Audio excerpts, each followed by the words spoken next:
और इस हवाले से हम बात करेंगे नजर मोहम्मद गोंदल साहब से, हमें ज्वाइन कर रहे हैं, वफाकी वजीर हैं पीपल्स पार्टी के, ज्वाइन कर रहे हैं इस्लामाबाद से। गोंदल साहब, आज जो वजीर आजम साहब ने एक बड़ी तफसील से सहाफ़ियों से गुफ्तगू की, इसका ये ऐसे वक्त पे ये उनका एक लंबा जो उन्होंने अपना मौक़िफ़ पेश किया बड़ी तफसील से, वो आ रहा है जब ये लग रहा था कि हुकूमत जो है वो दबाव में है और सख्त बयानात आ रहे हैं।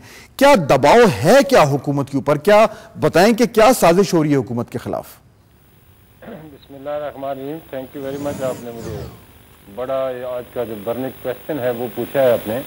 तो अगर आप इसको दूसरे अंदाज में लें, प्राइम मिनिस्टर साहब की इस सारी एक्सप्लेनेशन को, प्रेस कॉन्फ्रेंस को, जो मीडिया से उन्होंने खिताब किया है, तो मैं ये समझता हूँ कि जिस लाइट मूड में और जिस प्यार से, जिस मोहब्बत से वो तमाम इश्यूज जो इससे पहले, जैसे आपने राजा रियाज साहब की तकरीर सुनाई, काश कि आप उनसे ये स्टेटमेंट लेते।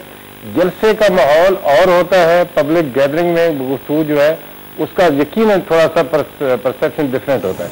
लेकिन प्राइम मिनिस्टर में आज हर इशू पे, इन छोटे इशू से लेकर बड़े इश्यूज तक, जिस बड़े खूबसूरत अंदाज में पूरी जिम्मेदारी के साथ उन्होंने स्टेटमेंट दी है और आप लोगों को मुतमईन करने की कोशिश की है, मैं ये समझता हूँ इसके बाद इन तमाम तहफ़्फ़ुज़ात पे क्वेश्चन करना मैं वो कोई इतना जरूरी नहीं समझता। लेकिन ये जो आपने बात की, आप मेरे से क्या नहीं, मेरी सुन लें, ये जो आपने कहा के बयान के बाद आप मेरे से क्या तवक्को करेंगे कि मैं कौन सी नई बात करूं? मेरा जबकि पहले भी मौक़िफ़ यही है और पूरी गवर्नमेंट का मौक़िफ़ यही है, लेकिन इस प्राइम मिनिस्टर के प्रेस कॉन्फ्रेंस के बाद मैं नहीं समझता कि अब कोई ऐसा इशू बाकी रह गया हो जो मेरे ज़हन में कुछ सवालात हैं। प्राइम मिनिस्टर साहब ने वाकई बड़ी तफसील से बात की, लेकिन उसमें चंद एक ऐसे नुकात हैं जिनकी वजाहत की जरूरत है। मिसाल के तौर पर कि जो सुप्रीम कोर्ट का फैसला है वो हुकूमत ने कहा है कि हमने उस पर अमल करना है, लेकिन वजीर आजम साहब ने यह कहा कि जी तफसीली फैसला आ जाए उसके बाद हम अमल करेंगे। यानी यहां पे अब इस वक्त तक जो ऐसे इश्यूज हैं जिन पे शॉर्ट ऑर्डर में क्लियरली सुप्रीम कोर्ट ने लिख दिया है कि जी सदर जरदारी के जो केसेस हैं उनके हवाले से हुकूमत जो है वो स्विस गवर्नमेंट से राब्ता करे, ये शॉर्ट ऑर्डर में क्लियर लिखा है। क्या आप ये कहने का मतलब है कि अब इस वक्त हुकूमत ने यह फैसला नहीं किया कि ये जो शिक है इस पे अमल करेंगे? अभी तक फैसला नहीं हुआ, ये जरा वजाहत कर दें। मेरे भाई, ये आज की प्रैक्टिस नहीं है।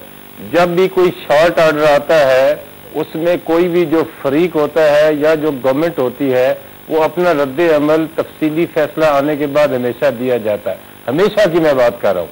और आज प्राइम मिनिस्टर साहब ने नहीं, बल्कि इससे पहले भी गवर्नमेंट का मौक़िफ़ ये था, फरतुल्लाह बाबर का मौक़िफ़ ये आया था कि जब तफसीली फैसला आएगा उसके बाद हम अपने वकला से मशवरा करके उसके में कोई जो भी अदालत का हुक्म है उसको तस्लीम करने के लिए वो फैसले करेंगे। अच्छा, ये बड़ी अगर ये मेरे भाई मेरे सुन लें, जी बोलें। अगर ये जितने भी डिसीजन आते हैं आज तक, ये हमारी पार्टी का मौक़िफ़ या हमारी गवर्नमेंट का मौक़िफ़ तो अपनी जगह, हमेशा से ही जो भी फरीक इसमें होता है वो तफसीली फैसला आने से पहले कमेंट्स नहीं करता।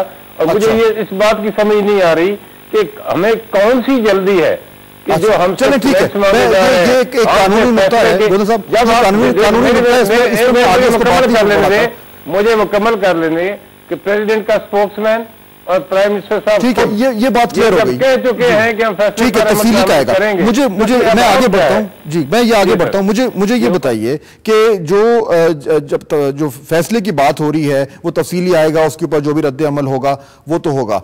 यहां पे सवाल सिर्फ ये उठता है कि अब इस वक्त अगर आप कहते हैं कि जी साजिश है या जो भी है वो, अगर चले मान लेते हैं कि नहीं भी है, लेकिन जो हुकूमत की जिम्मेदारी है क्लियरली कि जो रूल्स ऑफ द गेम है, नून लीग बार बार कह के थक चुकी है कि जी 17वीं तरमीम को पे करें, चार्ट ऑफ डेमोक्रेसी पे करें, सुप्रीम कोर्ट के फैसले पे अमल करें, ये बिल्कुल जेन्युइन असल जो है वो ऐसे मुतालबात हैं जिनको अवाम भी चाहती है कि ये हो। अब मसला इसमें यह गोंदल साहब कि ये तो पीपल्स पार्टी का ही कसूर है कि वो 2 साल से 2.5 साल से लटका रहे हैं। अब जब मुसीबत सर पे आई है, जो कि आई भी है मुसीबत, तो अब हुकूमत कह रही है कि अच्छा जी हम ये भी कर लेते हैं, हम वो भी कर लेते हैं। दे दिया है कि पीपल पार्टी का ही कसूर है।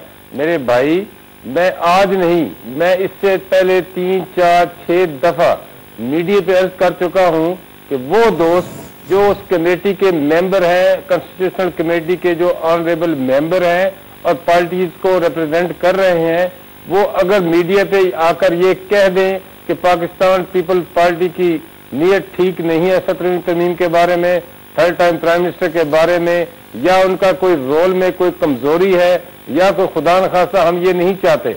मैं पहले भी अर्ज कर चुका हूं कि ये पीपल पार्टी का इनिशिएटिव है। पीपल पार्टी 17वीं तरमीम खत्म करना चाहने का वादा कर चुकी है, आज से नहीं, बिफोर इलेक्शन।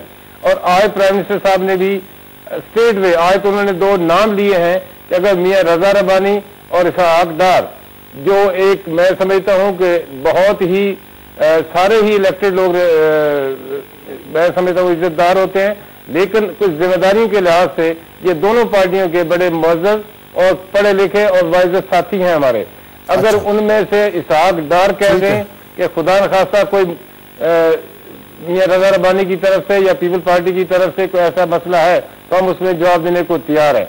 लेकिन ठीक है, मसला सिर्फ ये है जी, आप लोग खत्म हो हमारे पास। आपको पता होना चाहिए कि पहले भी छोटे सूबों की रिजर्वेशन हैं, हमने तो एनएफसी करके हमने अब ये छोटे सूबों वाला इशू है गवर्नर साहब, ये बड़ा लंबा है, इसमें हम बहस में पड़ जाएंगे। लेकिन बुनियादी चीज ये कि इस वक्त अगर पीपल्स पार्टी ने अपने ऊपर दबाव खत्म करना है तो उन्हें मुस्लिम लीग की सपोर्ट की बहुत ज्यादा जरूरत है, और जब तक ये 17वीं तरमीम का मसला खत्म नहीं होगा ये मसाइल चलते रहेंगे। बहरहाल बहुत शुक्रिया हमें ज्वाइन करने का। गवर्नर साहब पीपल्स पार्टी का जो मौक़िफ़ है वो हमें बता रहे थे कि इस जो सब सियासी सूरत हाल है उसमें पीपल्स पार्टी जो है उसकी जो तरजीहात हैं वो क्या है। यहाँ पे हम लेंगे ब्रेक के बाद मौजू को आगे बढ़ाएंगे कि ये जो अभी बात हो रही थी कि वज़ीर आज़म साहब ने भी कहा कि जो तफसीली फैसला है ये आएगा तो उसके बाद इस पे हम जो है वो उसको इम्प्लीमेंट करेंगे। क्या कानून यही कहता है या इसकी कोई और इंटरप्रिटेशन भी है और पीपल्स पार्टी